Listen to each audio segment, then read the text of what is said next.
mundo en que vivimos es maravilloso, un mundo rebosante de belleza, grandiosidad y misterio.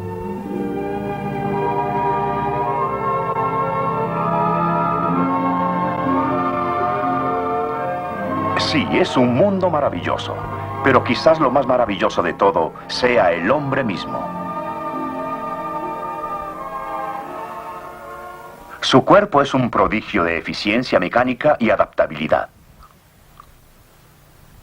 Las máquinas que fabrica el hombre requieren lubricación externa, en tanto que el cuerpo crea para cada articulación el lubricante de la consistencia y en la cantidad adecuadas. El cuerpo dispone de una instalación química mucho más eficiente y compleja que cualquiera que haya erigido el hombre. Transforma los alimentos que comemos en carne, sangre, huesos, dientes y tiene su sistema calefactor. Un horno viviente al que le suministramos alimento diario como combustible. Conforme se oxida, se desprenden calor y energía para la máquina del cuerpo.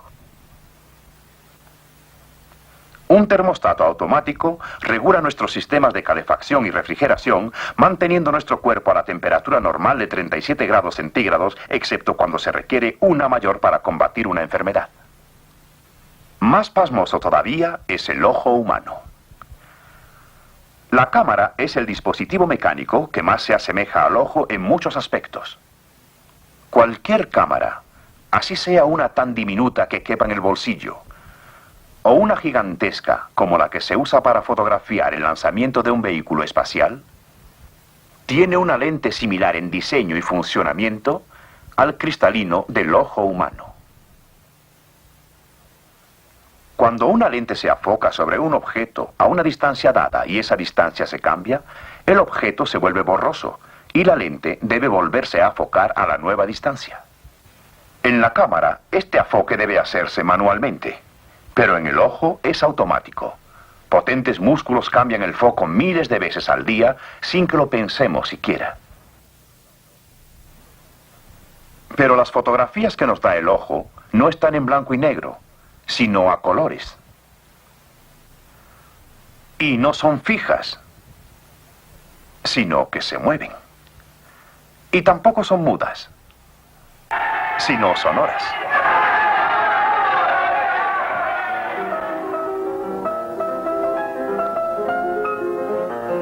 ¿Sabía usted que la música que oye vuelve a ser tocada en un minúsculo y perfecto instrumento musical en el interior de su oído? Creemos que el sonido es producido por el piano. Y en cierto modo así es. Aunque en realidad el piano es tan silencioso como una tumba y simplemente produce vibraciones en el aire. Conforme se golpean las teclas, los martilletes de fieltro dan sobre las cuerdas haciéndolas vibrar cada una a su propia frecuencia. Las cuerdas, al vibrar, hacen que el aire vibre con las mismas frecuencias. Estas vibraciones se transmiten al oído externo, descendiendo por el canal auditivo y mediante el enlace mecánico del oído medio con el caracol que está enroscado como el de una concha. Si el caracol se desenrollara, descubriríamos un instrumento musical similar al piano, pero mucho más portentoso y complejo. El oído tiene más de 24.000 cuerdas. Cuando el piano se toca, las maravillosas teclas del oído tocan las mismas notas y envían las señales correspondientes al cerebro por medio de conductores individuales. El oído externo funciona en el aire, en tanto que el caracol está lleno de líquido. La transmisión del sonido de aire a líquido es uno de los problemas más difíciles que conozca la ciencia. Pero en el oído este problema se resuelve limpiamente por la precisión del oído medio con sus 2 diafragmas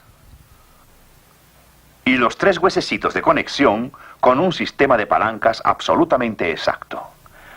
Estos huesecillos del oído están adaptados a maravilla a su función. Desde la cuna hasta la tumba, tienen exactamente el mismo tamaño. Estos huesos reales, lo mismo pueden ser de un adulto que de un niño. ¿Será solo por casualidad que sean los únicos huesos del esqueleto de una criatura que no crezcan y se encuentren completamente desarrollados desde el nacimiento? El oído es uno de los detectores de sonido más eficientes que conozca el hombre, capaz de oír el rugir de un cañón o el suave rumor de las hojas, y en condiciones ideales, aún las pisadas de un gato. Los especialistas en el campo de ingeniería acústica han proyectado unas curiosas salas en donde es posible estudiar la asombrosa sensibilidad del oído humano. Prismas de lana de vidrio absorben los sonidos incidentales. Protegidos del ruido exterior, podemos percibir sonidos que antes nunca habíamos escuchado. Las moléculas de aire golpeando los tímpanos del oído.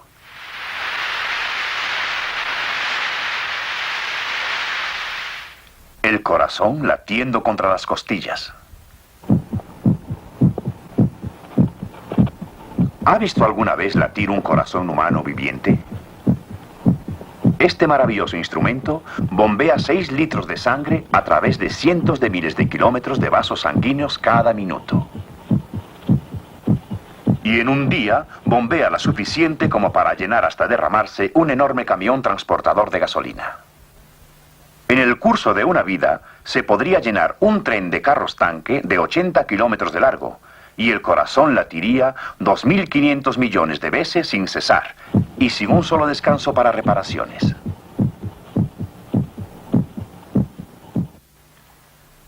¿Se han preguntado alguna vez qué hay en el interior del cerebro de una paloma mensajera? En alguna parte de su diminuta cabeza se encierra un secreto que nadie ha descifrado. Secreto que le permite remontarse en el aire a gran distancia de su hogar, dar varias vueltas para orientarse de manera misteriosa y luego volar sin titubeos a su hogar, atravesando muchos kilómetros de territorios desconocidos. Tan pronto como los pichones pueden volar, se les permite salir del palomar para vuelos de adiestramiento diarios. Debido a esta extraña habilidad, la cría de la paloma mensajera se ha vuelto muy popular. Como a los atletas, se les debe adiestrar para que adquieran mayor velocidad y resistencia a través de semanas de extenuante ejercicio. Por último, la carrera de 800 kilómetros. Al despuntar la aurora, la carrera clásica de las palomas mensajeras comienza al echar a volar miles de expertos pilotos. Nadie enseñó a estas aves el camino a casa. Nadie les mostró jamás el sendero a seguir. Sin embargo, inequívocamente extienden sus alas a través de cientos de kilómetros de ruta desconocida y puede predecirse casi exactamente el momento de su llegada.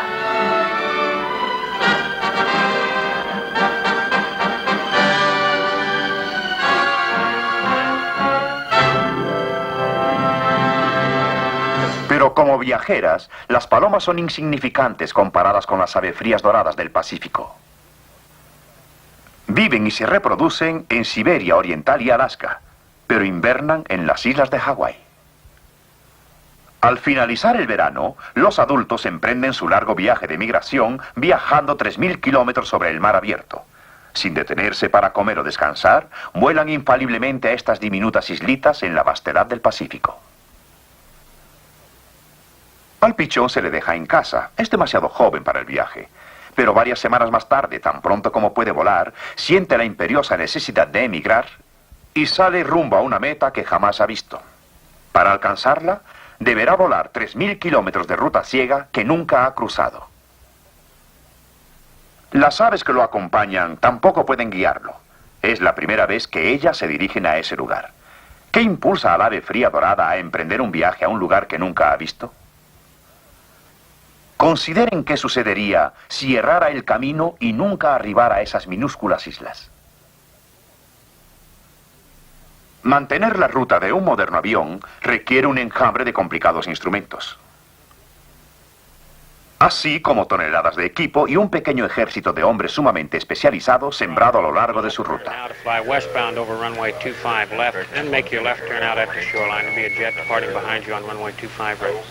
On 16 Bravo, I wanted you to fly westbound over 25 left. However, now that you started the left turn, continue the left turn out now. VFR midfield left turn and American 6. Sin embargo, en esta cabecita hay algo que todo el ingenio humano no ha podido igualar.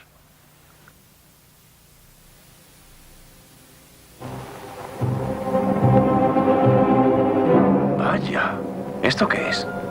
¿Una pesadilla? Bien podría serlo si soñara con murciélagos. El murciélago es una misteriosa criatura, el único mamífero que vuela. Como los demás mamíferos, es vivíparo y amamanta a sus pequeños. Esta es una región típica de murciélagos. Solamente un murciélago se sentiría aquí como en su casa. Los alquileres son baratos y los departamentos fáciles de encontrar. Esto es para los murciélagos. Los científicos han pasado largas horas buscando escondrijos de murciélagos. Su interés principal se cifra en la notable facilidad con la que el murciélago vuela. Nuestro cazador oficial de murciélagos entra en acción para suministrarle al laboratorio varios ejemplares con los que hacer estudios.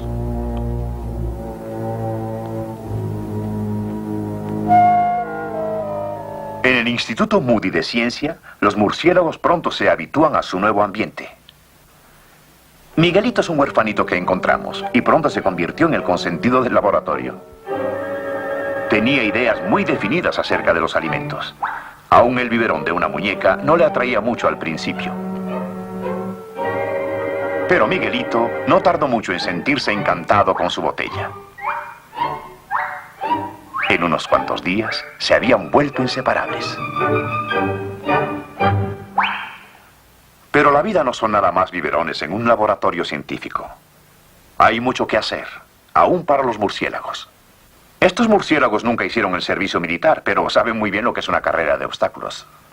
La extensión máxima de sus alas excede en mucho al espacio entre las varillas y solo una maniobra muy hábil le permitiría pasar a través de ellas.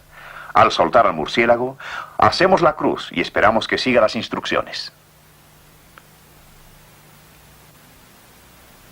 Vean esto.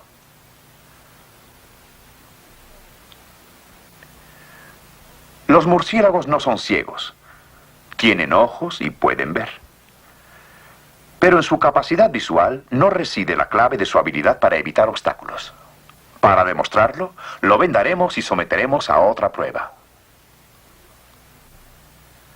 Vendado, vuelve a pasar entre las varillas tan hábilmente como antes. Pero, ¿cómo lo logra? La ciencia sabe que los murciélagos emiten extraños chillidos durante su vuelo. No pueden ser registrados por un micrófono ordinario. Sobrepasan la escala del oído humano. Pero un amplificador muy especial de alta frecuencia, sincronizado a 32.000 ciclos por segundo para este murciélago en particular, transforma los sonidos inaudibles en sonidos audibles.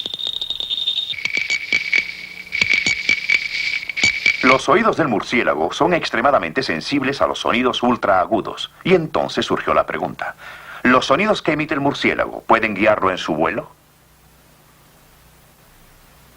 Bueno, atemos el hocico del murciélago a fin de que no pueda emitir esos sonidos y veamos qué sucede.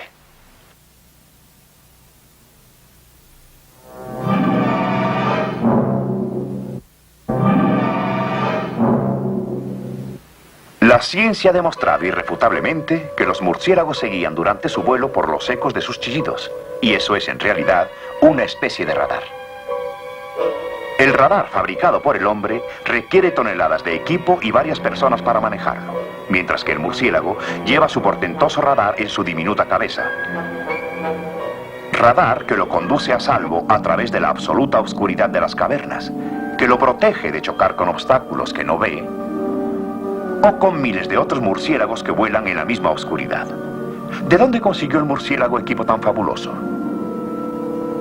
Obviamente, todo esto forma parte de un plan inteligente. Pero, ¿la inteligencia de quién? ¿La del murciélago?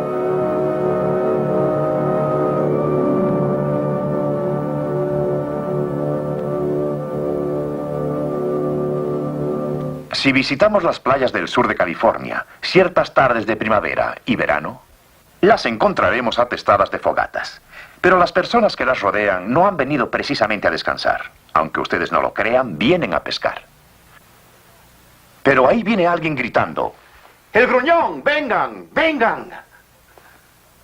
Y ahí están practicando el deporte más extraño del mundo. Pero un momento, ¿dónde está la caña de pescar? No se puede pescar sin anzuelo o redes o... ¿O se podrá?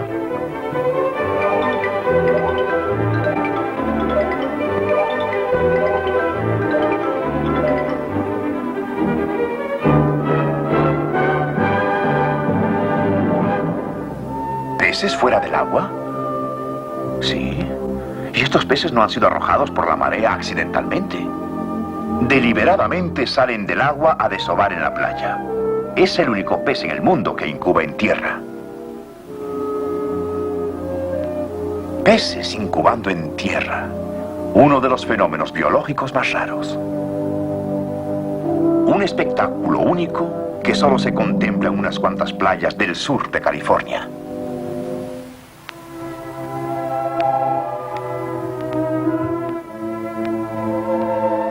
La hembra cava en la arena, se introduce de cola y desova.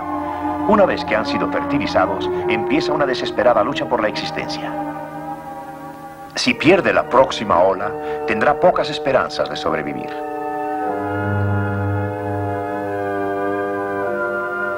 El desove siempre se efectúa cuando la marea alcanza su punto más alto. Luego, noche tras noche, las aguas se retiran hasta alcanzar la marea más baja. Para entonces, los huevecillos están a muchos metros de la orilla del agua, muy lejos del elemento en que eventualmente han de vivir. Los huevecillos incuban poco a poco, enterrados en la húmeda y cálida arena.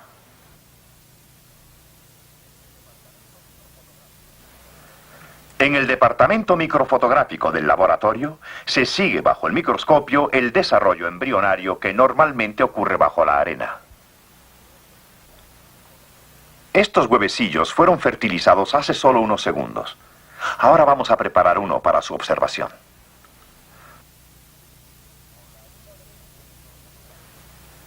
Con la ayuda del equipo microfotográfico de tiempo comprimido, que hace que los días se reduzcan a segundos, podremos ser testigos de este inusitado espectáculo, la maravilla del desarrollo de la vida por medio de la división celular. Los primeros leves pulsos de vida se ven cuando la capa blastodérmica que vemos en el círculo se divide en dos células diferentes. En cosa de 30 minutos aparece la segunda división dándonos 4 células. Las subdivisiones siguientes producen 8, 16, 32, 64 y así sucesivamente hasta formar cientos de miles de células. Esta informe aglomeración es en realidad un pez en desarrollo. Contiene todas las características del gruñón adulto. Su tamaño, forma, hábitos. Sí, aún el germen de esa misteriosa sabiduría con la cual algún día podrá coordinar a perfección su desove con el movimiento de las mareas. Los primeros rasgos reconocibles son la cabeza y los ojos. Y el primer movimiento del pez, regulado por sus recién formados músculos, lo revela la cámara de intervalos como una serie de tirones convulsivos. La cabeza y los ojos ahora están más visibles, y del lado opuesto del huevecillo, la cola se empieza a formar.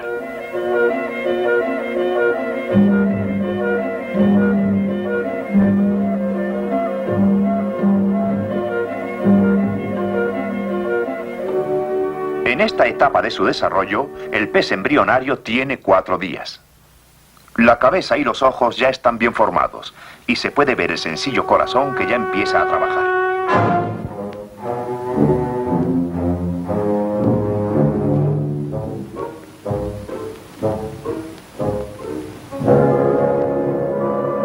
Tras 8 a 10 días, el embrión está listo para salir del cascarón. Pero recuerde, cuando lo haga, será un pez. Si saliera del cascarón mientras está enterrado en la arena lejos del agua, no tendría la menor oportunidad de sobrevivir. Pero el embrión del gruñón nunca sale sino hasta que el agua lo toca, y entonces instantáneamente rompe su cárcel. Los huevecillos pueden quedar enterrados en la arena durante semanas o meses sin que salgan los pececitos. Pero ahora vertámosles un poco de agua salada y veamos qué sucede.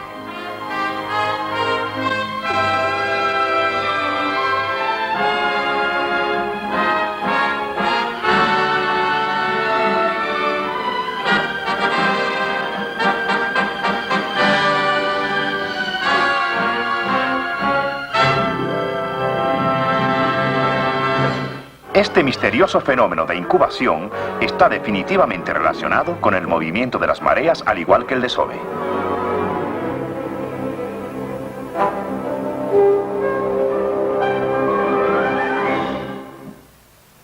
Supongamos que los huevecillos se hubieran puesto cualquier noche anterior a la marea más alta. Una marea mayor la noche siguiente los arrastraría dejándolos expuestos al enemigo. O si desovaran en una noche muy alejada de la marea máxima, serían arrastrados por la marea creciente unas cuantas noches después sin que tuvieran la oportunidad de desarrollarse completamente. En realidad, solo existen unas cuantas noches en las que el gruñón pueda desovar con éxito. Durante la pleamar o en las primeras noches después de ella. Y debe escoger no solamente la noche adecuada, sino también la hora exacta de esa noche. Aun cuando pusiera sus huevecillos la noche adecuada, pero mientras la marea está todavía subiendo, las aguas los arrastrarían. O si esperara demasiado tiempo después de la pleamar y desovara durante el descenso de la marea, los huevecillos serían arrastrados y destruidos por la marea del día siguiente. Solamente durante esta hora mágica pueden ser colocados los huevecillos en la arena para que se desarrollen a salvo. Ningún capitán puede conducir su embarcación sin un conocimiento de las mareas. Pero el gruñón posee un conocimiento mucho más profundo de las mareas que el marinero más experimentado y puede aprovecharse de las mareas en propio beneficio para preservar su vida y la de su especie.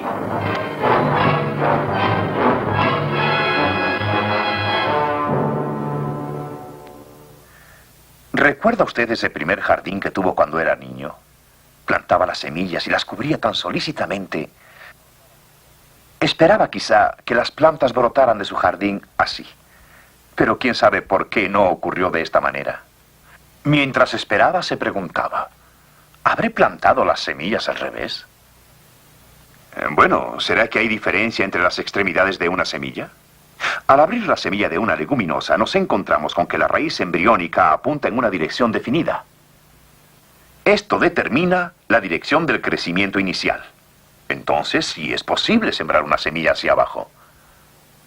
Pero no importa cómo la coloquemos en el suelo, la planta siempre crecerá en la dirección correcta. Aun cuando tratáramos de engañar a la semillita, esta no se confunde. La raíz cambia de dirección y continúa creciendo hacia abajo. Ahora el vástago crece hacia arriba porque hacia arriba es donde encontrará la luz que debe tener. Pero si no encontrara la luz creciendo hacia arriba, el vástago crecerá en cualquier dirección hasta que la encuentre, aun cuando tenga que seguir una desviación a través de un agujerito.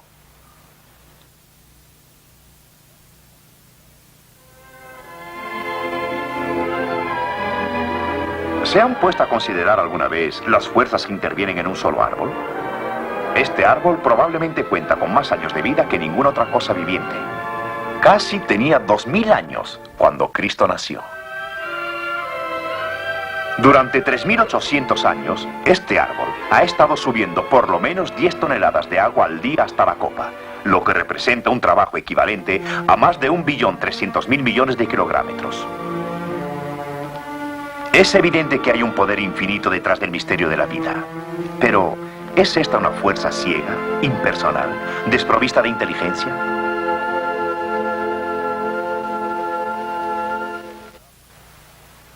Bien, se habrá puesto a pensar. No se turbe por eso. Al contrario.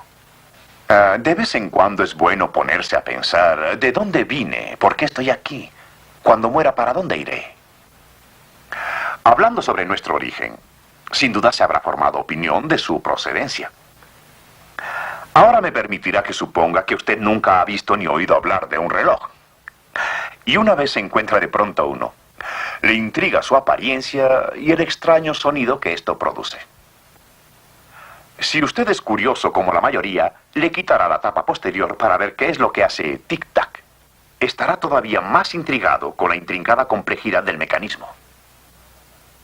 Si usted es observador, no tardará en notar que hay una relación definida entre el movimiento de las manecillas y el paso del tiempo. Y que es un objeto útil. Pero ahora debe usted explicar el origen del reloj.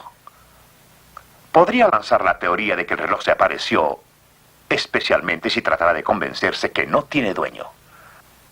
Podría arguir que los átomos y las moléculas de las varias piezas se unieron por accidente.